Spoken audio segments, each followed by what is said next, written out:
For the first time since Russia invaded Ukraine in February 2022, the momentum appears to be with Kyiv.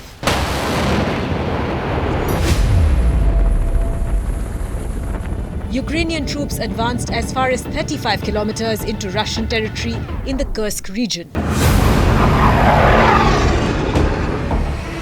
The incursion has caught Russia off guard, and they are now scrambling troops to stop the advance.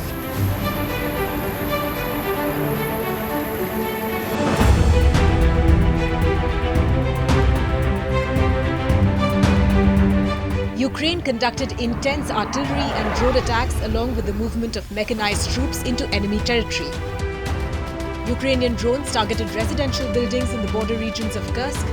Ukrainian troops claim to have captured a number of settlements in the Kursk region.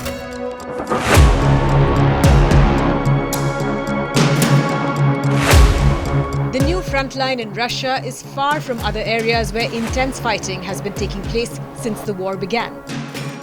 The offensive comes after weeks of Russian advances in the east, where a succession of villages were captured by the Kremlin's forces.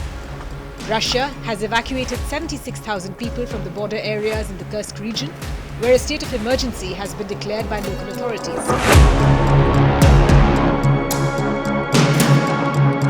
Ukraine's President Zelenskyy acknowledged that his military is conducting a cross-border offensive inside Russia's western Kursk region.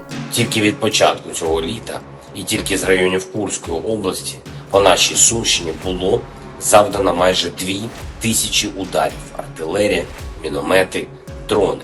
Ми фіксуємо і кожен ракетний удар. І кожен з таких ударів заслуговує на справедливу відповідь. But why did the Ukrainian army advance into Russian territory in the first place? One theory is that Ukraine wants to conquer as much of Russian territory as possible and exert pressure on Moscow. This could strengthen Ukraine's position in possible peace negotiations with Russia.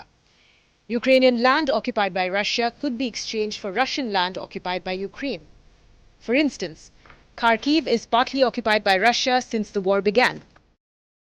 The advance into Russian soil could also create a buffer zone for the population in the contested areas of Ukraine. It is also intended to weaken the Russian army and could force Russia to deploy more troops to the embattled border region. This in turn could weaken the Russian army along the main front line in Ukraine. Russia lacks the manpower to compensate for losses on the front line despite its conscription measures.